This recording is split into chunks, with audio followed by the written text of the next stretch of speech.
Medical ডিপার্টমেন্টের doctor অজয়ার হঠাৎ করেই এক ভয়ানক মৃত্যু ঘটে যায়। তার বডি উদ্ধারের পর ঘটনাস্থলের চিত্র দেখে স্পষ্ট বোঝা যায় এটা নিছক কোনো আত্মহত্যা নয়, বরং এর পেছনে রয়েছে ধর্ষণ এবং খুনের মতো জঘন্য অপরাধ। কিন্তু আশ্চর্যজনকভাবে পুলিশ এই ঘটনাকে আত্মহত্যা বলেই ঘোষণা করে দেয়। তাহলে কি সত্যিটাকে ধামাচাপা দেওয়ার চেষ্টা চলছে, নাকি অজয়ের মৃত্যুর পেছনে লুকিয়ে আছে এমন কোনো রহস্য যেটা প্রকাশ্যে এলে অনেকের মুখোশ খুলে যেতে পারে? সত্য আর মিথ্যার এই জটিল লড়াইয়ে এবার তদন্তের দায়িত্ব নেয় এসিপি দামিনী আর তার টিম মেম্বার। তদন্ত যত এগিয়ে যেতে থাকে ততই একের পর এক রহস্যজনক তথ্য সামনে আসতে শুরু করে, যার শিকড় জড়িয়ে রয়েছে বহু বছরের এক ভয়ঙ্কর অতীতের সঙ্গে। কিন্তু সেই অতীতের আসল ঘটনা কি ঘটেছিল, আর অজয়ের মৃত্যুর সঙ্গে সেই ঘটনার সম্পর্কই বা কি? সাসপেন্স, থ্রিলার আর মোড় ঘোরানো কিছু টুইস্ট নিয়ে হইচয়ে রিলিজ পাওয়া অজয় স্পেশাল টাস্ক ফোর্স সিরিজের কাহিনী আজ আপনাদের সাথে শেয়ার করব। সো ভিউয়ার্স, জলদি জলদি সাবস্ক্রাইব করে নিন। তো চলুন বেশি কথা না বাড়িয়ে শুরু করা যাক আজকের মুভির explanation. CM Dutta medical college and হসপিটালে অজয়া তার আর নিজের কলিগদের জন্য খাবার অর্ডার করেছেন। খাবার নিয়ে ফেরার পথে সে তার মায়ের সাথে কথাবার্তা বলছিল। গত 2 বছর ধরে অজয়া মেডিকেল সাইটের কোনো একটা বিষয় নিয়ে গবেষণা করে একটা ফাইল তৈরি করেছিল। তবে প্রফেসর স্যার এই গবেষণাটাই শেষ মুহূর্তে অন্য কারো হাতে তুলে দিয়েছেন। এই বিষয়টা নিয়ে অজয়া খুব আপসেট ছিল। মা অপ্রপ্রান্ত থেকে এই বিষয় নিয়ে কোনো ঝামেলা করতে মানা করে। মেয়েটা আর বেশি কথা না বাড়িয়ে ফোনটা কেটে দেয়। এই মুহূর্তে তার সামনে একটা বখাটে ছেলে চলে আসে। ছেলেটার মতলব খুব একটা ভালো ছিল না, তাই অজয়া চিৎকার করে সিকিউরিটি গার্ডদের ডাকতে শুরু করে। সিন এখানেই কাট হয়ে যায় 27 আগস্ট সকালবেলা। মেয়েটির লাশ খুব বিধ্বস্ত ভাবে পাওয়া যায়। সেই দিন রাতের বেলায় এসিপি দামিনীর কর্মী শ্রীজাতার মৃত্যুর ব্যাপারটা কল্পনা করে তার ঘুম ভেঙে যায়। কোনো একটা মিশনে এই দুর্ঘটনা ঘটে গিয়েছিল। এই ঘটনার জন্য এখন পর্যন্ত দামিনী নিজেকে দোষারোপ করে বেড়াচ্ছে। যাই হোক, ঘটনার পর দিন অজয়ার বাবা মায়ের কাছে একটা ফোন কল আসে। সম্পূর্ণ ঘটনা জানানোর পর বাবা মা এক মুহূর্ত দেরি না করে দ্রুত সেই স্থানে চলে যায়। অজয়া কার্ডিওলজি বিভাগের সেকেন্ড ইয়ারের পোস্ট গ্রাজুয়েট ডক্টর ছিলেন। ঘটনাস্থলে তার সারা শরীরে আঘাতের চিহ্ন এবং চোখ ফেটে রক্ত বেরিয়ে গিয়েছে। তাকে অর্ধনগ্ন অবস্থায় পাওয়া গিয়েছে। ধারণা করা হচ্ছে এটা শ্লীলতাহানির কেস। খবরে এই ব্যাপারটা ছড়িয়ে পড়েছে। চেহারা দেখে দামিনীর মনে হয় এই মেয়েটার মুখটা যেন একদম শ্রীজাতার মতো। অপরপ্রান্তে এতক্ষণে বাবা মা হসপিটালে পৌঁছে গিয়েছে। লেডি অফিসারকে অজয়ের ব্যাপারে জিজ্ঞেস করলে তিনি জানান অজয় নাকি নিজেকে নিজেই শেষ করে দিয়েছেন। এ কথা শুনে বাবা মা যেন নিজের কানকেই বিশ্বাস করতে পারে না। মার্ডার স্পটে চলে আসলে বাবা মাকে বাইরে দাঁড়িয়ে থাকতে বলা হয়। ভেতরে পুলিশ অফিসার, মেডিকেল স্টুডেন্ট সকলেই উপস্থিত ছিল। তবে অদ্ভুতভাবে বাবা মাকে সেখানে ঢুকতে দেওয়া হচ্ছিল না। পুলিশ অফিসার খুব দুর্ব্যবহার করে তাদেরকে এই স্থান থেকে বাইরে গিয়ে বসতে বলেন। শহরের সব জায়গায় আন্দোলন মিছিল শুরু হয়ে গিয়েছে। তারা অজয় হত্যার সঠিক বিচার চাইছে। 28 আগস্ট কলকাতার পুলিশ হেডকোয়ার্টার্সে সকল অফিসাররা এই কেসটা নিয়ে কনফারেন্স রুমে একত্রিত হয়েছে। এক পর্যায়ে তারা সিদ্ধান্ত নেয় এই কেসটা তারা দামিনীর আন্ডারে হ্যান্ডওভার করে দেবে। এদিকে দামিনী ফোন স্ক্রল করলেই অজয়ের ব্যাপারটা দেখে খুব হতাশাগ্রস্ত হয়ে যায়, কারণ অজয়কে নিয়ে পুরো ফেসবুক সাইট গরম হয়ে গিয়েছে। গণহারে মেয়েটা সেই মুহূর্তের ছবি, পার্সোনাল অ্যাকাউন্টের ছবি, এমনকি পরিবারের মানুষদের ছবি পর্যন্ত শেয়ার করছে। এই ব্যাপারটা নিয়েই সে তার স্বামীর সাথে আলোচনা করছিল। এই মুহূর্তে অফিস কক্ষ থেকে তার কাছে ফোন কল আসে। পরক্ষণে স্যারের সাথে কথা বলে বুঝতে পারি এই মুহূর্ত থেকে সকল কেসের দায়ভার থেকে সরিয়ে নিয়ে দামিনীকে বর্তমানে অজয়ের কেসটা হ্যান্ডেল করতে বলছে। এর জন্য একটা স্পেশাল ইনভেস্টিগেট টিম তৈরি করা হয়েছে। এখন দামিনীকে অজয়ের রেপ অ্যান্ড মার্ডার কেসের সত্যতা দ্রুত তুলে ধরতে বলা হয়। এই কেসের মধ্যে রয়েছে ইন্সপেক্টর ভাস্কর দেবনাথ, সাব ইন্সপেক্টর অয়ন্তিকা ব্যানার্জি, আরো রয়েছে এএসআই জয়ন্ত বানিক এবং সুব্রত নাস্কর। শেষে দেখানো হয় শাহিদকে, যে কিনা একজন টেকনিক্যাল হ্যাকার। এই মুহূর্তে দামিনীর ফোনে তার ছেলের ফোন কল আসে। দামিনী 2 মিনিট ছেলের সঙ্গে কথা বলে। ওপাশ থেকে ভাস্কর দামিনীকে নিয়ে দুটো ব্যঙ্গাত্মক কথা বলে ওঠে। তার মতে এই কেসটা দামিনী ম্যাডামকে দেওয়া ঠিক হয়নি। যতই হোক, মেয়ে মানুষ তো। যদিও বা কথা শেষ করে দামিনী ম্যাডাম ভাস্করকে উদ্দেশ্য করে বলে কেসটা সলভ করতে পারবো কিনা সেটা তো মাঠেই বোঝা যাবে। যাই হোক, পুরো টিম মিলে সেই স্পটে চলে যায়। সেখানকার তত্ত্বাবধানে মন্ডল বাবু ছিলেন। চারিপাশটা দামিনী ভালো করে দেখতে শুরু করে আর সেই ঘটনাকে নিজের মতো করে কল্পনা করতে শুরু করে। ভালো করে পর্যবেক্ষণ করলে এক এক অফিসার বলে ওঠে স্পটের সবকিছু যেন মনে হচ্ছে সাজানো গোছানো। আশেপাশে বিন্দুমাত্র রক্তের ছিটে ফোঁটা নেই। ফরেনসিক রিপোর্ট টেস্ট এখন পর্যন্ত এসে পৌঁছায়নি। দামিনী অয়ন্তিকাকে ভিকটিমকে জীবিত অবস্থায় লাস্ট মোমেন্টে কে কে দেখেছিল সে ব্যাপারে একটা লিস্ট করতে বলে। হঠাৎ করে বাইরের কিছু আওয়াজ টের পেলে পুরো টিম সেখানে গিয়ে দেখতে পায় মার্ডার স্পটের পাশে কনস্ট্রাকশনের কাজ চলছে। ভেতরে ঢুকলেই দেখা যায় ওসমানের তত্ত্বাবধানে এই রেনোভেশনের কাজটা চলছে। গতকাল থেকে এই কাজটা শুরু হয়েছে। এই মুহূর্তে অ্যাডিশনাল ডিসিপি ফোন করে বলে মূল ভিলেন অ্যারেস্ট হয়ে গিয়েছে, তাই এখন থেকে আমাদের ইনভেস্টিগেট করার কোনো প্রয়োজন নেই। দামিনী বলে, স্যার আমি আর আমার টিম পুরোপুরি শিওর এখানে যা আমাদের দেখানো হচ্ছে তার থেকে বেশি কিছু লুকোনো রয়েছে। অর্থাৎ ক্রাইম সিন বলে যা দেখানো হচ্ছে এটা পুরোটাই বানোয়াট। সিন চলে আসে 10 মাস আগে, যেখানে হসপিটালের বাইরে কর্মরত এক অফিসারকে সেই বখাটে ছেলেরা লাল পানির বোতল ধরিয়ে দিয়ে বলে শাহাদা পাঠিয়েছে। আজকে ভেতরে ছোট্ট একটা অপারেশন আছে, কাজ চলাকালীন কেউ ফোন করলে ফোন ধরবে না, অপারেশন শেষ হলে তুমি নিজেই যথাক্রমে তোমার কাজ শুরু করবে। এই কথা বলতে না বলতে মেডিকেলের ছাদ থেকে একটা ছেলে পড়ে গিয়ে মারা যায়। সিন চলে আসে বর্তমানে। অজয় কেসের ব্যাপারে মোক্ষম সন্ত্রাসী বিজয় দত্তকে অ্যারেস্ট করা হয়েছে। এই সেই ছেলে যাকে কিছুক্ষণ আগে আমরা বখাটে ছেলে বলে ডাকছিলাম। এদিকে অজয়ের বাড়িতে অজয়ের মা কিছুই খেতে চাচ্ছে না। তার স্বামী এগিয়ে এসে বলে, আমাদের মেয়ের হত্যার বিচার পাওয়ার জন্য হলেও আমাদের এখন অনেক দূর লড়াই করতে হবে। এই জন্য অত সহজে দুর্বল হয়ে পড়লে চলবে না। মেয়ের কথা ভেবে স্বামী স্ত্রী দুজনেই কান্নায় ভেঙে পড়ে। অন্যদিকে যেহেতু কেসটা ক্লোজ হয়ে যাওয়ার কথা, সেহেতু দামিনীর পুরো টিম মেম্বাররা মিলে আইজি স্যারের কাছে গিয়ে এই ব্যাপারে অবজেকশন জানায়। আর সিএম দত্তের কেসে পুলিশের ইনভেস্টিগেট নিয়েও দামিনীর অবজেকশন রয়েছে। দামিনী বলে, ইনভেস্টিগেশনের সময় যদি ভালো করে সবকিছু তদন্ত করা হতো তাহলে তখনই বোঝা যেত আদৌ ওই জায়গাটা ক্রাইম সিন ছিল কিনা। বিজন দত্ত বলা যায় একজন শুকনো শরীরের মানুষ, তার হাইট অনেকটা শর্ট, তবে ভিকটিম বরাবর পর্যায়ে রয়েছে। তার মানে এই না যে সে একজন পুরুষের শক্তির সাথে একজন নারীর শক্তি সামঞ্জস্যপূর্ণ হবে। তবে ক্রাইম সিনের টাইম অনুযায়ী অতটা কম সময়ের মধ্যে, অর্থাৎ সবকিছু 30 মিনিটের মধ্যে একা একটা ছেলের পক্ষে এত কিছু করা সম্ভব নয়। অজয়ার শরীরেও বিভিন্ন রকমের আঘাতের চিহ্ন রয়েছে। আইজি স্যার বলে, আপনারা কি জানেন বিজন দত্ত আন্ডার 19 বক্সিং চ্যাম্পিয়ন ছিলেন? আর একজন বক্সিং চ্যাম্পিয়নের পক্ষে কতদূর করা সম্ভব এটা তো আর বলে বোঝানোর দরকার নেই। দামিনী বলে, আপনার কাছে যত ইনফরমেশন আছে তার থেকে এক ধাপ এগিয়ে আমাদের কাছে আরো একটা ইনফরমেশন রয়েছে স্যার। 2015 সালে বিজনের আপার লেফট আর্মে অ্যাকিউট কম্পার্টমেন্ট সিনড্রোমে ট্রিটমেন্ট হয়, যার জন্য তার বাঁ হাত পার্মানেন্টলি দুর্বল হয়ে যায়। এই ইনজুরির জন্য বক্সিং ক্যারিয়ার শেষ হয়ে যায়, অর্থাৎ তার শক্তির ক্ষমতার উপর সন্দেহ থেকে যায়। ডিআইজি স্যার বুঝে যায় দামিনী টিমের কথাগুলো একেবারে মূল্যহীন করা যাচ্ছে না। দামিনী বলে ওঠে, সেদিন রাতে প্রায় 50 জন প্লাস ওই এরিয়ায় প্রবেশ করেছিল, তাহলে শুধুমাত্র বিজন দত্তকেই আমরা কেন আসামি বলবো? আইজি স্যার বলে, কারণ উনি শুধুমাত্র বাইরের লোক ছিলেন। দামিনী বলে, আসামি যে শুধুমাত্র বাইরের লোক এ ব্যাপারে আমরা কি করে শিওর হতে পারি? ঘটনার দিন রাতে কি হয়েছিল এ ব্যাপারে তদন্ত অনুযায়ী বলা হয় অজয়ের অন্য নাম হচ্ছে দেবপর্ণা। সারাদিন ডিউটি করার পর রাতের বেলা হয়তোবা তার ঘুম পেয়েছিল। সকলকে নিয়ে খাওয়া দাওয়া শেষ করে সেই এভি রুমে টেবিলটা সরিয়ে পাশে থাকা ম্যাট্রেস বিছিয়ে সে শুয়ে পড়লো। তবে একজন মেয়ে হিসেবে এটা বলতে পারি, পাবলিক প্লেসে ঘুমানোর আগে সাধারণত মেয়েরা একটু আড়াল জায়গা খুঁজবে। তবে অদ্ভুতভাবে দেবপর্ণা একেবারে ঘরের মেঝেতে মাঝ বরাবর ম্যাট্রেস বিছিয়ে শুয়ে পড়ে। এই ম্যাট্রেসটা ডাইসের উপর তুলতে অজয়ের খুব পরিমাণ কষ্ট হয়েছে, তারপরও সে এই কাজটাই করেছে। কেন মেয়েটা যে স্থানে ম্যাট্রেস রাখা ছিল সেই স্থানে ঘুমালো না? ধরলাম বেশ কিছুক্ষণ পর বিজন দত্ত এসেছে, তবে এমন একটা পাবলিক প্লেসে যে কোনো সময় যে কেউ আসতে পারে, তাই এরকম চিন্তা ভাবনা করার আগে বেশ কিছুক্ষণ সে অবশ্যই ভেবেছে। এরপর না হয় বিজন দত্ত দরজাটা আটকে দিল। তবে এমন একটা পাবলিক প্লেসে একটা মেয়ের কতটা গভীর ঘুম থাকতে পারে? তবে যদি ঘুম আগে নাও ভাঙে, স্পর্শের পর অবশ্যই ওর ঘুম ভেঙেছিল, তখন তো ধস্তাধস্তি নিশ্চয়ই হয়েছিল। তবে অদ্ভুত ব্যাপার হচ্ছে তদন্তের সব ছবিগুলোতেই সেই রুমের সবকিছু খুব নিখুঁতভাবেই নির্দিষ্ট জায়গাতে ছিল। যেখানে ব্যাগ থাকার কথা, যেখানে জলের বোতল থাকার কথা, একেবারেই নির্দিষ্ট জায়গায় রয়েছে। কেউ কি এত বড় ঘটনার পর এইসব কিছু আবার ঠিকঠাক করে গুছিয়ে রেখে দেবে? ম্যাট্রেসের উপর চাদরটা কত সুন্দর পরিপাটি রয়েছে, যা দেখে আমাদের টিমের প্রথমেই সন্দেহ হয় এত বড় একটা ঘটনা ঘটে গেল, অথচ পুরো ঘরের কোনো জায়গায় তার ছিটে ফোটা কোনো চিহ্নই নেই। তাহলে কি স্ট্রাগল হয়নি, নাকি ওই মিটিং রুমে স্ট্রাগলটা ঘটেনি? পোস্টমর্টেম রিপোর্টে বলা হয়েছে রাত 11টা থেকে সকাল 6টার মধ্যে এই ঘটনা ঘটেছে। তবে সিসিটিভি ফুটেজে দেখা যাচ্ছে বিজন দত্ত কার্ডিওলজি বিভাগে ঢুকেছে ভোর 4টার সময়। তাই আমার মনে হয় ততক্ষণে ভিকটিম মারা গিয়েছে। আবার ভিকটিমের লাস্ট ছবি দেখে বোঝা যায় তার নিশ্চিতভাবে হিপ জয়েন্ট ডিসপ্লেসমেন্ট হয়েছে। তবে কোনো রেডিওলজিক্যাল পরীক্ষা কিন্তু করা হয়নি। তাই রিপোর্টগুলো আমার কাছে ভেজাল মনে হচ্ছে। সকল কথা শুনিয়ে ডিআইজি স্যার এই তদন্ত চালিয়ে যেতে বলে।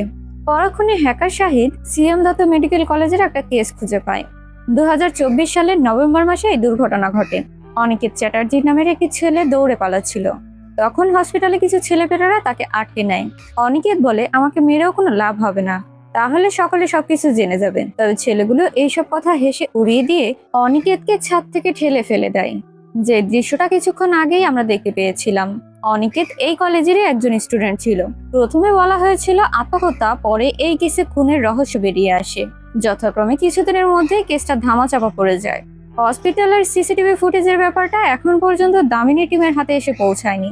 তবে হ্যাকার বিজনের ফোন হ্যাক করে মোবাইলের মধ্যে হাজারো ধরনের নোংরা ছবি দেখতে পায়। দামিনী আর জিজ্ঞাসাবাদের জন্য অজয়ের বাড়িতে চলে যায়। দামিনী তাদের জিজ্ঞাসা করে, আপনাদের প্রায় সকাল 10টার পরে এই ঘটনার জন্য ফোন করেছিল, আপনারা জানতে চাননি এত লেট করে কেন আপনাদের খবরটা দিল? মা বাবা বলেন, প্রিয়াঙ্কা নামের একজন অফিসার বলল আমাদের মেয়ে নাকি সুইসাইড করেছে। আমরা সেই স্থানে যাওয়ার পরেও প্রায় 2 ঘন্টা আমাদের ভিতরে প্রবেশ করতে দেয়নি। এরপর যখন আমরা মেয়ের কাছে গেলাম, দেখে মনে হলো অনেকগুলো মানুষের রাগ যেন আমার মেয়ের উপর প্রতিফলিত হয়েছে।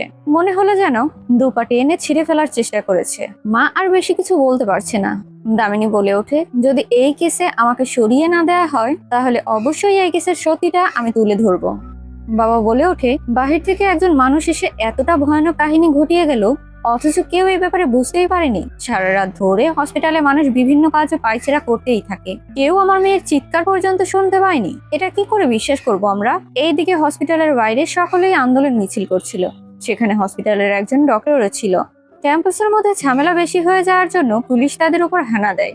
এই মুহূর্তে হসপিটালের কর্মরত প্রিন্সিপাল পুলিশদের থামিয়ে বলে, ওদেরই সহকর্মী আর আমারই একজন ছাত্রের করুণ দুর্দশা হয়েছে। আমি প্রিন্সিপাল হয়েও কিছু করতে পারিনি। এই মুহূর্তে একজন সাংবাদিক প্রিন্সিপালকে জিজ্ঞেস করে, এভি রুম ডেমোলিশনের ব্যাপারটা এই মুহূর্তে কি খুব দরকার ছিল? প্রিন্সিপাল জানান, ডেমোলিশনের অর্ডার তিনি 6 মাস আগেই দিয়ে দিয়েছেন। তবে সেই ব্যাপারটা এখন কেন শুরু হয়েছে আর কার অর্ডারে শুরু হয়েছে এটা তিনি বলতে পারবেন না। এদিকে দেবপর্ণার বাড়িতে বাবা বলে ওঠে, ডাক্তার অতীন ঘোষ সব দিক থেকেই আমার মেয়েটার জীবন শেষ করে দিয়েছে। কিছুদিন আগেই একটা ঝামেলা হয়েছিল। একজন রোগীকে একটা ভুল মেডিসিন দেওয়ার জন্য তার মৃত্যুবরণ হয়। এই ব্যাপারটা নিয়ে মেডিকেলে একটা মিটিং বসে। সম্পূর্ণ দোষ সকলেই দেবপর্ণার ঘাড়ে দিয়ে দিতে চায়। তবে দেবপর্ণা জানান, ওষুধের মধ্যে কোনো ঝামেলা ছিল, সেই জন্য সে অন্য ওষুধ প্রয়োগ করতে চেয়েছিল। তবে অতীন স্যারের নির্দেশনায় বাধ্য হয়ে তিনি সেই ওষুধ প্রয়োগ করেন। অতীন ঘোষ যথেষ্ট চেষ্টা করেছিল দেবপর্ণার রেজিস্টারটা যেন ক্যান্সেল হয়ে যায়। এই যাত্রায় কোনো মতে প্রিন্সিপাল শতদীপ স্যার আর মঞ্জুরি নামের এক ম্যাডাম দেবপর্ণাকে বাঁচিয়ে নেয়। রেজিস্ট্রেশন পেপার ক্যান্সেল করাতে ব্যর্থ হওয়ায় ডেজার্টেশন পেপারটা সে অন্য কারো হাতে তুলে দিল। তবে কার হাতে তুলে দিয়েছে এ ব্যাপারে তার পরিবার কিছুই বলতে পারে না। এই মুহূর্তে দামিনীকে অয়ন্তিকা ফোন করে প্রিন্সিপালের 6 মাস আগের অনুমতি দেওয়া ডেমোলিশনের ব্যাপারটা জানিয়ে দেয়। দেবপর্ণার বয়ফ্রেন্ড হচ্ছে অরিন্দম। কথা ছিল দেবপর্ণার পোস্ট গ্রাজুয়েট শেষ করার পরেই তাদের সামনের বছর বিয়ে হয়ে যাবে। তারা দুজনেই প্রায় সময় একটা কফি শপে দেখা করত। অরিন্দম বলে, প্রায় 2 বছর ধরে ডিসার্টেশন পেপারটা অজয় প্রস্তুত করছিল। তবে হঠাৎ করে মেডিকেল বোর্ড একত্র হয়ে বসলো আর ওর গাইড ডক্টর অতীন ঘোষ বলল, দেবপর্ণার পেপারটা ঠিকঠাক ভাবে হয়নি, তাই নতুন করে ওকে অন্য সাবজেক্টে আবারও ডিসার্টেশন পেপার বানাতে বলা হয়। আর এবার কাজটা কমপ্লিট করতে না পারলে মাস্টার্স ফাইনালে ওকে অ্যাপ্রুভ করা হবে না। এই ব্যাপারটা নিয়ে দেবপর্ণা খুব টেনশনে পড়ে যায়। দুর্ঘটনার দিন রাত প্রায় 11:30টার দিকে দেবপর্ণা অরিন্দমকে ফোন করে প্রায় 4.5 লাখ টাকার মতো অ্যারেঞ্জ করতে বলছিল। টাকাগুলো কেন লাগবে এ ব্যাপারে সে কিছুই বলেনি। কথা শেষ করে দামিনী তার টিম নিয়ে আবারও এর গবেষণায় বসে পড়েন। হ্যাকার জানায়, লাস্ট 6 মাস আগে একজন দিনমজুরের শ্রমিক ভক্তি পাসওয়ান অসুস্থতার কারণে অতীন ঘোষের আন্ডারে ভর্তি হয়েছিল। তার মৃত্যু হয়েছিল হার্ট অ্যাটাকের কারণে। তাহলে ধরে নেওয়া যেতেই পারে এই লোকটি দেবপর্ণার আন্ডারেই ছিল। এই মুহূর্তে ভাস্কর পিডব্লিউডি ইঞ্জিনিয়ার্স রুম থেকে এভি রুম ডেমোলিশনের কপি চুরি করে এনেছে। পেপার চেক করলে দেখা যায় প্রিন্সিপাল ডেমোলিশনের কথা 6 মাস আগে বললেও পেপার বলছে উনি 28 আগস্ট আর্জেন্ট ভাবে ডেমোলিশনের কাজ শুরু করতে বলেছেন, যা কিনা দেবপর্ণার মৃত্যুর একদিন পরের ঘটনা। অতীতে দেখানো হয় এই কলেজ ক্যাম্পাসের প্রভাবশালী কিছু পরিবারের ছেলেমেয়েরা অন্য সব জুনিয়র আর সিনিয়রদের প্রচুর টর্চার করত। এমনকি তারা মেয়েদেরকে তাদের সাথে টাইম স্পেন্ড করতেও বাধ্য করত। যদি কেউ এর বিরুদ্ধে প্রতিবাদ তুলতে যেত তার মেডিকেল রেজিস্টার ক্যান্সেল করে দেওয়া হতো। অথবা সাজানো একটা মৃত্যুর নাটক বানানো হতো। নিজেদের ক্যারিয়ার শেষ হওয়ার কথা ভেবে কেউ এই ব্যাপারে প্রতিবাদ করতো না। এই বখাটে দলের লিডার হচ্ছে কমলাক্ষ পান্ডে। বেশ কিছু ছেলে আর তাদের মধ্যে দুজন মেয়ে মিলে এই গ্যাং পরিচালনা করত। বর্তমানে দামিনী বোঝা যায় এই কেসটার পেছনে অনেক বড় বড় লেভেলের মানুষের হাত রয়েছে। তার মানে তাদের যাই করতে হবে খুব সাবধানে করতে হবে। আর প্রিন্সিপালকেও কোনো স্ট্রং প্রমাণ ছাড়া এই মুহূর্তে অ্যারেস্ট করা সম্ভব নয়। এদিকে প্রিন্সিপাল অর্থাৎ শতদীপ মিনিস্টারকে ফোন করে বলে, আপনি মিডিয়ার সামনে যে মিথ্যে কথা বলেছেন সেই পেপারটা কিন্তু দামিনীর হাতে পৌঁছে গিয়েছে। প্রিন্সিপাল বলে, ওনাকে এই কেস থেকে সরানোর ব্যবস্থা করুন। মিনিস্টার বলে, তা এখন আর সম্ভব নয়, কারণ এমনটা করলে দামিনী কোন সাইড থেকে যে স্ট্রাইক করে বসবে তা বলা বড় মুশকিল। এদিকে সেদিন রাতে দেবপর্ণার সাথে যারা একসাথে ডিনার করেছিল তাদেরকে ডেকে আনা হয়। এক এক করে সকলকে জিজ্ঞাসাবাদ শুরু করা হয়। অদ্ভুতভাবে সকলেই একেবারে পারফেক্টলি সবকিছুর বর্ণনা দিচ্ছিল, যেন তারা এই বিষয়টা পুরোপুরি মুখস্থ করে এসেছে। পরদিন জানা যায় প্রিন্সিপালের ট্রান্সফার হয়ে গিয়েছিল। অয়ন্তিকা সিএম দত্ততে এসেছে ভক্তি পাশোয়ানের মিসিং ডেড বডির ব্যাপারে জিজ্ঞাসাবাদ করতে। কথা বলে জানা যায় বডিটি তার পরিবার নিয়ে গিয়েছে, তবে এ ব্যাপারে রেজিস্টারের কোথাও এন্ট্রি করা নেই। দামিনী বিজনের সাথে দেখা করে, কিছু জিজ্ঞাসাবাদও করে, তবে অদ্ভুতভাবে বিজন খুব নর্মালি নিজের ঘাড়ে সব দোষটা চাপিয়ে নেয়। সে জানায় যে সে নিজে একাই দেবপর্ণাকে আঘাত করে ধর্ষণ করেছে। কারণটা খুব সোজাভাবেই বর্ণনা করে দেয়। সেদিন রাতে দেবপর্ণা তাকে অপমান করে হসপিটাল থেকে বের করে দিয়েছিল, যার জন্য প্রতিশোধ স্বরূপ সে এই কাজটা করেছে। দামিনী বলে, আপনার এই কথায় আপনার কিন্তু ফাঁসি হতে পারে, তা জানেন? বিজন দত্ত বলে, তা সম্ভব নয়, কারণ আমার বস পুলিশ কমিশনার সুমিত আমাকে বাঁচিয়ে নেবে। অয়ন্তী কথা বলে বাইরে বেরিয়ে আসলে ছোট্ট বাচ্চা মেয়ে তাকে বলে, তুমি কি পুলিশ? তুমি যা খুঁজছো ওটা ডাক্তার দিদিমণিও খুঁজতে এসেছিল। তার কিছুদিন পরেই দিদিমণি মারা গেল। আসলে মেয়েটির বাবা এখানে কর্মরত রয়েছে, সেই সূত্রে মেয়েটি আশেপাশে ঘুরঘুর করতে থাকতো। যেহেতু বিজন দত্ত তার দোষ সম্পূর্ণভাবে স্বীকার করেছে, সেহেতু এই কেস ক্লোজ করা নিয়েও আবারও পুলিশ হেডকোয়ার্টারে মিটিং বসেছে। দামিনী মিডিয়ার সামনে কেস ক্লোজের ব্যাপারটা তুলে ধরতে বললে দামিনী সোজাসুজি উত্তর দেয়, তাহলে বিজন দত্তের বলা সব কথাও আমি মিডিয়ার সামনে তুলে ধরবো। যেমনটা বিজন দত্ত বলেছে, তার কোনো শাস্তি হবে না, কারণ এই ব্যাপারে তাকে আশ্বাস দিয়েছে পুলিশ কমিশনার সুমিত স্যার। এখানে থাকা সকল পুলিশ অফিসার বুঝে যায় দামিনীকে এই কেসে কোনোভাবেই দমিয়ে রাখা যাবে না। অন্যদিকে দামিনীর টিম মেম্বাররা ভক্তির পরিবারের সাথে কথা বলে জানতে পারে তারা ডেড বডি মর্গের মধ্যেই পায়নি, যার জন্য সাধারণভাবে তারা কোনো রেজিস্টার কাগজেও সই করেনি। কথায় কথায় তার পরিবার থেকে বলা হয় এই ব্যাপারে দেবপর্ণা অনেক তদন্ত করেছিল। সে একজন বড়লোক ব্যক্তির কাছেও গিয়েছিল, তবে কোনো লাভ হয়নি। ডক্টর দেবব্রত সেন পশ্চিম সরকারের বেঙ্গল পার্টির একজন সদস্য তিনি। দেবপর্ণা এ ব্যাপারে তার কাছে কমপ্লেন নিয়ে যায়। এ ঘটনার ব্যাপারে ভক্তির স্ত্রী আর মর্গের কর্মরত একজন কর্মী যার নাম হচ্ছে সাগর, সে সবকিছুই জানেন। কথা শেষ হওয়ার পরে দেবপর্ণা সেই স্থান থেকে চলে আসে। সাথে সাথেই দেবব্রত সেন কোনো এক ব্যক্তিকে ফোন করে। পরক্ষণে সাগরের সাথে দেখা করা হয়। সাগর বলে, দেবপর্ণা মাত্র 2 বছর হয়েছিল জয়েন করেছে। আমাদের আগের অ্যানাটমি হেড প্রিয়া নাথ স্যার এইসব ঝামেলার কথা জানতে পেরে প্রতিবাদ করেছিল, তাই তাকে ট্রান্সফার করে দেওয়া হলো। 4টে বডি ওয়ার্কশপের নাম করে বের করা হয়েছিল, এরপরে পুরো ভ্যানিশ হয়ে যায়। এইসব জানতে পেরে অনিকেত ওদের নামে কমপ্লেন করেছিল। আসলে সিএম দত্ততে একটা গাছের পাতাও যার অর্ডার ছাড়া নড়ে না, এই সব কিছুর পেছনেই তিনি রয়েছেন।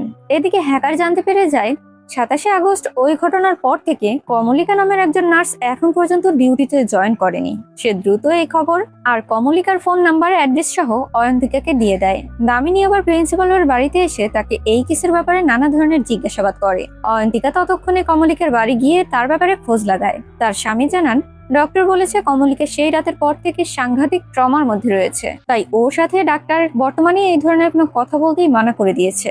দামিনী এরপর ডক্টর গাঙ্গুলির কাছে যায়। আসলে ঘটনার দিন রাতে দেবপর্ণা কয়েকজন ডক্টরকেই ফোন করেছিল, তার মধ্যে গাঙ্গুলি ডাক্তারও অন্যতম ছিল। তবে সাধারণভাবে সকলেই জানায় সেদিন রাতে তার ফোনটা কেউ রিসিভ করতে পারেনি। দামিনী, অয়ন্তিকা আর সেই হ্যাকার ছেলেটি ডক্টর ঘোষের সাথে দেখা করে। তারা জানতে চাইছিল দেবপর্ণার ডিজার্টেশন পেপারটা কাকে দেয়া হয়েছিল, তবে ডক্টর সরাসরি কথা না বলে ব্যাপারটা ধামাচাপা দিতে চাইলে হ্যাকার ডক্টরকে উস্কানিমূলক কথা বলাতেই রাগের বশে ডাক্তার সাহেব তার স্টুডেন্ট মধুচন্দ্রিমার ব্যাপারে বলে ফেলে। ব্যাস, সবার বুঝতে আর বাকি থাকে না ডিজার্টেশন পেপারটা মধুচন্দ্রিমার হাতেই তুলে দেওয়া হয়েছে।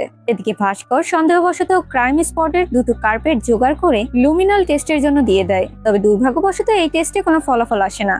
অতীতে দেখা যায় দেবপর্ণার গাড়ি পার্ক করার সময় বিজন আর তার সাথে দুইজন লোক একটা গাছের কাণ্ড দিয়ে গাড়ির গ্লাসটা ভেঙে দেয়। হুমকি স্বরূপ বলে ওঠে, ভক্তি পাশোয়ানের লাশ পেলেন? দেখবেন আবার লাশ খুঁজতে গিয়ে নিজেই না জানি লাশ হয়ে আসেন। বর্তমানে সবারই মন খারাপ, কারণ সকলেই এভি রুম আর মিটিং রুমকে সন্দেহ করছিল। তবে শেষমেশ বোঝা গেল দুটো রুমের কোনো রুমেই সন্দেহজনক নয়। দামিনী বলে ওঠে, আসলে মূল ভিলেন আমাদের সময় নষ্ট করার জন্য এভি রুমের কনস্ট্রাকশন কাজ শুরু করেছিল, যাতে করে আমাদের নজর ওইদিকে যায় আর এই সময়টাতে তারা তাদের প্রমাণ লোপাট করতে পারে। কাজ শেষে দামিনী বাড়ি ফিরে এসে জানতে পারে তার ছেলেটা হঠাৎ করে খুব অসুস্থ হয়ে গিয়েছে। ডক্টর যথাক্রমে সব ওষুধপাতি দিয়ে দেয়। যাওয়ার আগে বলে ওঠে, গোটা ডাক্তাররা আপনার দিকে তাকিয়ে রয়েছে, অজয় যেন সঠিক বিচার পায়। পরদিন সকালবেলা সুব্রত আর অয়ন্তী 27শে আগস্টের রাত্রের কাহিনী জিজ্ঞাসাবাদ করে, তবে কেউ তেমন কোনো উত্তরই দেয় না। দামিনী ফরেন্সিক ডিপার্টমেন্টের ডাক্তার দাশগুপ্তর কাছে গিয়ে বলে, রেপ অ্যান্ড মার্ডারের ক্ষেত্রে অটোপসি করাতে মিনিমাম 3 থেকে 6 ঘন্টা লাগবেই। সেক্ষেত্রে আপনি মাত্র 1 ঘন্টার মধ্যে সম্পূর্ণ কাজ কি করে সারলেন? অন্যদিকে মেয়েটার শুধুমাত্র রেপ হলেও এত রক্তক্ষরণ হওয়ার কথা নয়, আর যদি হয়েও থাকে তাহলে ক্রাইম স্পটে কোনো রক্তের ছিটে ফোঁটা কেন পাওয়া যায়নি? ক্রাইম স্পটটা এতটা ক্লিয়ার কি করে হতে পারে? ডক্টর দাশগুপ্ত বিষয়টাকে লুকানোর চেষ্টা করলেও দামিনীর চাপে অবশেষে বলেই ফেলে, রাজনৈতিক দল আর উপরমহল থেকে আমার উপর প্রচুর চাপ প্রয়োগ করা হয়েছিল। তারা দ্রুত কাজ শেষ করতে বলেছিল, যাতে করে তাড়াতাড়ি বডিকে দাহ করতে পাঠানো হয়। ভাস্কর 27শে আগস্টের ক্যামেরায় একজন অ্যাটেন্ডেন্টকে দেখতে পেয়েছিল। তাকে পরক্ষণে এ ব্যাপারে জিজ্ঞেস করে। ছেলেটা জানায় তার মা অসুস্থ হলে ডক্টর মুনতাসির প্রায় 12:30টার সময় আমার মায়ের চেক আপ করতে এসেছিল। তবে ভাস্করের মনে আছে, দামিনীর কাছে বয়ান দেওয়ার সময় মুনতাসির বলেছিল রাত 1টা বেশে সে রোগীদের দেখতে ওয়ার্ডে গিয়েছিল। দামিনী এদিকে ডক্টর মঞ্জুরি সেনের সাথে দেখা করে। মঞ্জুরি জানায় দেবপর্ণা তার মেয়ের মতোই ছিল। তাই যখন দেবপর্ণা মঞ্জুরির কাছে নানা ধরনের কমপ্লেন নিয়ে আসে, তখন মঞ্জুরি ম্যাডাম তাকে এইসব থেকে দূরে থাকতে বলে, কারণ এইসব জিনিস যদি কোনোভাবে মিডিয়ায় লিক হয়ে যায় তাহলে দেবপর্ণার মৃত্যু নিশ্চিত। এরপরে দেবব্রত স্যারের সাথে দেখা করে জানা যায়, সেদিন দেবপর্ণা যাওয়ার পরে দেবব্রত মিনিস্টার ম্যাডামকে ফোন করে সব ঘটনা জানিয়ে দেয়। শতদ্বীপ মর্গের থেকে লাশ গায়েব করেছিল। শতদ্বীপের কানেকশন অনেক দূর পর্যন্ত, তাই কোনো প্রমাণ ছাড়া কথা বললে মিনিস্টারের চেয়ার পর্যন্ত নড়ে যেতে পারে। এমনকি দেবব্রতকেও রবি কল্যাণ সমিতি থেকে আউট করে দিয়েছে। তবে দেবব্রত জানায় এবার তার কাছে পাকাপোক্ত প্রমাণ রয়েছে। দেবব্রত এক পর্যায়ে জেনে যায় হেলথ ডিপার্টমেন্টের সকলেই দেবপর্ণার বিষয়টা জেনে গিয়েছে। দামিনী মঞ্জুরি ম্যাডামকে জিজ্ঞেস করে, যেদিন রাতে ওই ঘটনাটা ঘটেছিল সেই দিন দেবপর্ণা আপনাকে ফোন করেছিল কিনা? 26 সেকেন্ড আপনাদের কি কথা হয়েছিল? মঞ্জুরি বলে, আসলে আমি ঘুমিয়ে পড়েছিলাম, আর ঘুমের ঘোরে কি কথা হয়েছিল আমার পুরোপুরি মনে নেই। এই বলেই হাউমাউ করে কান্না শুরু করে। অফিস কক্ষে ফিরে আসার পর হ্যাকার ছেলেটি জানায় দেবপর্ণার গবেষণার বিষয়টা আর মধুচন্দ্রিমার গবেষণার বিষয়টা ইনডাইরেক্টলি একেবারে সেম জিনিস। জুনিয়র ডক্টর সেমিনার একবার এক একটা কলেজে হোস্ট করা হয়, তাই টার্ন অনুযায়ী এবার এটা হওয়ার কথা ছিল এনকে মেডিকেল কলেজে। তবে 26শে আগস্টের 1 সপ্তাহ আগে হেলথ মিনিস্টারের থেকে সেই ভেন্যু চেঞ্জ করে সিএম দত্ত মেডিকেল কলেজে বসানো হয়। আরো জানা যায় যে 26শে আগস্ট গোটা বাংলা থেকে আসা ডাক্তারদের একটা সেমিনার ছিল। পরদিন সকালে কামলাক্ষ আর তার দলের লোকেরা মিলে আজকে রাতে হসপিটাল সাইডে কিছু লোক প্রবেশ করানোর কথাবার্তা বলছিল, যাদেরকে দিয়ে বর্তমানে যারা অজয় হত্যার আন্দোলন করছে তাদের সব কটাকে ধুলাই করাবেন। এসব গল্প বলাবলির সময় পুরো ক্যান্টিন ফাঁকা করতে বলেন তারা। তবে একটা মেয়ে যেতে না চাইলে কমলাক্ষ তাকে কিছু বলতেই যাবে, এই মুহূর্তে দামিনী আর তার পুরো দলবল চলে আসে। দামিনী সোজা ওই মেয়েটির কাছে গিয়ে বলে, তোমার যা ইচ্ছে হয় করতে পারো, কলকাতার পুলিশ তোমার পাশেই আছে। এই কথা শুনে সেই মেয়েটি কমলাক্ষর মুখে থুতু ছুঁড়ে মারে। একজন অফিসার একজনকে জিজ্ঞাসাবাদ শুরু করেন। সকলের শরীরে মোটামুটি আঁচড়ের দাগ, কামড়ের দাগ বা আঘাতের দাগ দেখা যাচ্ছে। বিষয়টা ঢাকতে কেউ বলে ওয়াশরুমে পড়ে গিয়েছিল, আবার কেউ বা বিড়ালের আঁচড় খেয়েছে।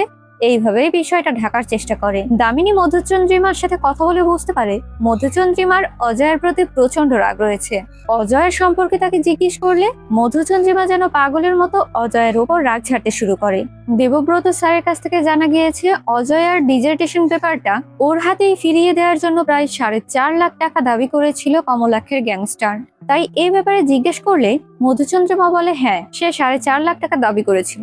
তবে অজয়া এত টাকা দিতে কোনো মতেই সম্মতি জানায় না। এই ব্যাপারটা নিয়েই ওর উপর পুরো টিম মেম্বাররা প্রচুর পরিমাণ টর্চার শুরু করে। বর্তমানে ভাস্কর স্যার কমলাক্ষকে সত্যি কথা বলার জন্য নানাভাবে টর্চার শুরু করেছে। এই ব্যাপারে যখন দেবব্রত স্যারের কাছে কমপ্লেন যায় তখন সে মিনিস্টার ম্যাডামকে জানায়। আর অতীতে দেখা যায় মিনিস্টার ম্যাডামও ভালো ছিল না, যার জন্য ডক্টরদের এ ব্যাপারে হুঁশিয়ারি দিয়ে বলে, এভাবে কতদিন কমপ্লেন না দেখে থাকবো আমি, বলো তো? ওই মেয়েটার একটা ফয়সালা এবার করেই ফেলো তোমরা। অর্থাৎ সে ইনডিরেক্টলি অজয়াকে মৃত্যুর নির্দেশ দিয়ে দিয়েছেন। বর্তমানে রাতের বেলা ভাস্কর একবার বিজন দত্তের সাথে দেখা করতে চাইলে দামিনীও তার সাথে যাওয়ার কথা বলে। দুজনে একসাথে জেলের মধ্যে গিয়ে দেখতে পায় কোনো এক অফিসারই বিজন দত্তের উপর হামলা করেছে। কোনো মতে দামিনী আর ভাস্কর সেই অফিসারকে আটকে বিজন দত্তকে বাঁচিয়ে নেয়। পরবর্তীতে দেখা যায় অজয় দামিনীর স্বপ্নে চলে এসেছে, আর সেইখানের একটা দৃশ্য স্টোর রুমের কথা ইঙ্গিত করা হচ্ছে। এসব দেখে দামিনীর ঘুম ভেঙে যায়। এরপর এই স্বপ্নের ব্যাপারেই দামিনী তার হাজবেন্ডের সাথে কথা বলতে শুরু করে। পরক্ষণে দ্রুত সে আর তার টিম মেম্বাররা সেই উদ্দেশ্যে রওনা করে। যাওয়ার আগে তার টিম মেম্বারদের সাথে এই ব্যাপারে আলোচনা শুরু করে। আসলে আগস্ট মাসের গরমে তো কেউ কম্বল গায়ে দিয়ে থাকবে না, এবি রুমেও কোনো এসি ছিল না। অর্থাৎ অজয়ের বডিটিকে ট্রান্সপোর্টেশন করার জন্য এই কম্বলটি ব্যবহার করা হয়েছে। পরক্ষণে তারা স্টোর রুমে গিয়ে তদন্ত করা শুরু করে। দেখা যায় জিনিসপত্রগুলো স্থানান্তর করা হয়েছে। পরীক্ষা নিরীক্ষার এক পর্যায়ে বোঝা যায় এই রুমেই সেই দুর্ঘটনাটা ঘটেছে। দেয়ালে আর মেঝেতে হাজারো রক্তের দাগ ছড়িয়ে রয়েছে। প্রমাণ পেয়ে এক মুহূর্ত দেরি না করে সকল সন্ত্রাসীদের তুলে আনা হয়। এদিকে দামিনী বিজন দত্তকে একটা ভিডিও দেখায়। আসলে বিজন দত্ত যাকে এতদিন রক্ষক মনে করত, সেই তাকে মারার নির্দেশনা দিয়েছেন, যার জন্য বিজন দত্ত বাধ্য হয়ে সব সত্যি কথা খুলে বলতে শুরু করে। বিজন দত্ত মর্গের মৃত মানুষদের সাথে অশ্লীল কর্মকাণ্ডে লিপ্ত থাকতো। এ ব্যাপারে আমতলার ওসি মন্ডল সবকিছুই জানতো। সেই মন্ডলই অজয়ের ডেড বডির সাথে খারাপ কাজ করতে বলে, যাতে করে আসামি হিসেবে বিজন দত্তকে আটকে দিতে পারে। তারা বলেছিল একটা সময়ের পর বিজন দত্তকে ছাড়া পাইয়ে দেওয়ার ব্যবস্থা করবে তারা। তবে অতটা ভয়ানক বডি দেখে বিজন দত্ত আটকে ওঠে। সে হাজারবার চেষ্টা করেও নিজেকে শক্ত করতে পারে না, কিন্তু মন্ডল তাকে থ্রেট দিয়েছিল যদি এই কাজটা না করে তাহলে তাকে এমন ভাবে জেলে ফাঁসাবে যাতে সারা জীবনেও সে বের হতে না পারে। এদিকে কমলিকার হাজবেন্ড যখন কাজের উদ্দেশ্যে বাইরে বেরিয়ে যায়, অয়ন্তী সেই সুযোগেই তার ঘরে ঢুকে সবকিছু জিজ্ঞাসাবাদ শুরু করে। কমলিকা বলে সেই রাতে সকলেই সবকিছু দেখেছিল, তবে এ ব্যাপারে কেউ কিছুই বলতে পারবে না, কারণ এদের হাত অনেক দূর পর্যন্ত। যে এই ব্যাপারে সত্যিটা বলতে যাবে তার মৃত্যু হবে। ওই দলের মধ্যে জুনিয়র ডাক্তার হিসেবে একটি ছেলে ছিল, যার আত্মীয় এই দেশের টপ মোস্ট পপুলার লেভেলের ডাক্তার ছিল। ওই রাতে পুরো ঘটনার ভিডিওটা কমলিকা করে রেখেছিল। আসলে সেই রাতে কমলাক্ষের পুরো দল মিলে অজয়ের উপর অত্যাচার শুরু করে। বাঁচার জন্য অনেক মানুষের কাছে আহাজারি করে অজয়া, তবে উপর লেভেলের ভয়ে কেউ তাকে সাহায্য করতে এগিয়ে আসেনি। নার্সদের চোখের সামনেই অজয়াকে নির্মমভাবে অত্যাচার করা হয়। দূর থেকে কমলিকা সবকিছু ভিডিও করে রাখে। অমন খোলা মাঠেই মেয়েটির অস্ত্রহরণ শুরু হয়ে যায়। এদিকে থানার মধ্যে মুনতাসির আর তার দলবলকে টর্চার করা হলে এক এক করে সব সত্যি কথা তারা বলতে শুরু করে। 2 বছর আগে প্রিন্সিপালের এগেনস্টে বিক্ষোভ মিছিল করা হয়েছিল, যাতে মুনতাসিরও অ্যাক্টিভ ছিল। সেই জন্য ফাইনাল ইয়ারে তাকে 3 সাবজেক্টে ফেল করিয়ে দেওয়া হয়। এরপর তারা 2 লাখ টাকার পরিবর্তে সবকিছু ঠিকঠাক করে দেওয়ার কথা বলে, আর আগামীতে তাদের কথা মেনে চলার কথা বলে। না হলে এই কলেজ থেকে পাশ করতে দেয়া হবে না, এই বলেই তাদের ভয় দেখাতে শুরু করে। ওদের কথা না শুনলে কোনো না কোনো ভাবে ওরা ফাঁসিয়ে দিত। সেদিন রাতের গেস্ট হাউস পার্টিতে মুনতাসির আর তার বন্ধুদের ডেকে বলল, যেভাবেই হোক অজয়াকে এই স্থানে নিয়ে আসতে হবে। তারা অজয়ার সাথে খারাপ কাজের মতলবে তাকে ডেকে নিয়ে আসতে বলে। ছেলেগুলো বাধ্য হয়ে অজয়াকে ডাকতে যায়, তবে অজয়া কোনোভাবে বিষয়টা বুঝতে পেরে যায়। সে যেতে না চাইলে ছেলেগুলো বারবার তাকে রিকোয়েস্ট করে। অজয় এতে আরো শিওর হয়ে যায় যে আজকে রাতে তার কপালে নিশ্চিত বিপদ আছে। তাই তো বিপদের থেকে বাঁচতে সে সকলকে ফোন দেওয়া শুরু করে। তবে কেউ ফোন না ধরলেও মঞ্জুরি ম্যাডাম ফোন ধরেছিল। সম্পূর্ণ বিষয়টা খুলে বলার পর মঞ্জুরি ম্যাডাম তাকে আশ্বাস দেয় সে যেন তাদের প্রস্তাবে রাজি না হয়, আর যত দ্রুত সম্ভব এই ব্যাপারে উপর মহলে সে কথা বলে দেখবে। তবে দেখা যায় ফোনটা কেটে দিয়ে মঞ্জুরি ম্যাডাম আপন মনে টিভি দেখেই চলেছে। আসলে এই মঞ্জুরি ম্যাডামই প্রিন্সিপালের ডান হাত ছিল। অনিকিতার মতোই অজয়াকেও 8 তলার ছাদ থেকে ফেলে দেওয়ার চিন্তা ভাবনা ছিল ওই গ্যাংস্টারদের। যেহেতু অজয়া পার্টিতে আসছে না, তাই কমলাক্ষের পুরো দলবল অজয়াকে ধরতে চলে আসে। অজয় ওদের হাত থেকে বাঁচার জন্য ছোটাছুটি শুরু করে দেয়। এক পর্যায়ে সে স্টোর রুমে ঢুকে পড়ে, তবে তারপরও শেষ রক্ষা তার হয় না। নরপিচাসগুলো শেয়ালের মতো অজয়ের উপর হামলা করে বসে। সবচেয়ে অস্বস্তিকর বিষয় হচ্ছে সেই স্থানে 2টি মেয়ে অজয়ের বিপক্ষে সেই গুন্ডাদের সাথে সহযোগিতা করছিল। এক পর্যায়ে তো মেয়েটির শরীরে রড ঢুকিয়ে দেয়, যে দৃশ্য কোনোভাবেই দেখার মতো ছিল না। এই দৃশ্যটুকু দেখার জন্য হলেও পরিচয়ের এই সিরিজটা সম্পূর্ণ দেখবেন। আসলে ক্ষমতা দখলের লড়াইয়ে দেবব্রত সেন আর প্রিন্সিপালের মধ্যে চলাকালীন দ্বন্দ্বে মাঝখান থেকে অজয়কে বলে পাঠা হতে হয়। এ ব্যাপারে যখন প্রিন্সিপালকে জিজ্ঞেস করা হয়, তিনি বলেন তিনি নাকি ঘরের মধ্যেই ছিলেন ওই দিন। তবে তার স্ত্রী কিছুক্ষণ আগে সব সত্যিটা বলে দিয়েছেন। সেই রাতে প্রিন্সিপাল নিজের স্ত্রীর মোবাইলটা নিয়ে বেরিয়ে পড়ে হসপিটালের উদ্দেশ্যে। এই ভিডিওটা একটা ক্যামেরায় ক্যাপচার হয়েছিল। এরপরে এই অবস্থা দেখে প্রিন্সিপাল বাকি সদস্যদের নির্দেশ দেয় এই ঘটনাকে যেন রেপ অ্যান্ড মার্ডারের কেসে হাইলাইট করা হয়। মন্ডলের সাথে এ ব্যাপারে আলোচনা করার সময় মন্ডলের বিজন দত্তের কথা মনে পড়ে। এরপরেই সমস্ত নাটক সাজিয়ে ফেলা হয়। পরদিন সকালবেলায় কমলাক্ষ পাণ্ডে আর তার দলবলকে আটক করে নেওয়া হয়। অবশেষে কেস ফাইল জমা দেওয়ার সময় দামিনী বলে ওঠে, police department, health department, administrative department মিলে ভাই বোনের মতো বড় একটা ক্রাইম করে গেল। এই কেসে প্রত্যেকেই জড়িত। মেয়েটার মৃত্যুর সময়ের ঘটনা বলে দামিনী হাউমাউ করে কেঁদে ওঠে। আর এই অপরাধে কমিশনার স্যার থেকে DC north, DC central, OC Amtala থানার সুরঞ্জিত মণ্ডল, রুলিং পার্টির নেতা দীপব্রত সেন, স্বাস্থ্যমন্ত্রী সকলেই জড়িত ছিল। ডিসি সাহেব রেগে বলে ওঠে, তুমি আমাকে সন্দেহ করছো? দামিনী সন্দেহ করার পাকাপোক্ত প্রমাণ হ্যাকার শাহিদের মাধ্যমে পাওয়ায় তথ্যগুলো ডিসিকে দিতে শুরু করে। আর সেই প্রমাণের ভিডিওটাও সেখানে থাকা 3জন পুলিশ অফিসারকে দামিনী সেন্ড করে দেয়। এরপর আর তাদের কিছু বলার বাকি থাকে না। কেস ডায়েরির মধ্যে সব অপরাধীর নাম তালিকাবদ্ধ করে দামিনী ফাইলটা তার অফিসারদের কাছে হ্যান্ডওভার করে। সিরিজের কাহিনী এখানেই শেষ হয়ে যায়। সো ভিউয়ার্স, ভিডিওটি কেমন লাগলো? ভালো লাগলে লাইক, কমেন্ট, শেয়ার এবং সাবস্ক্রাইব করবেন। এতক্ষণ আমার সাথে থাকার জন্য আপনাদের সকলকে অসংখ্য ধন্যবাদ।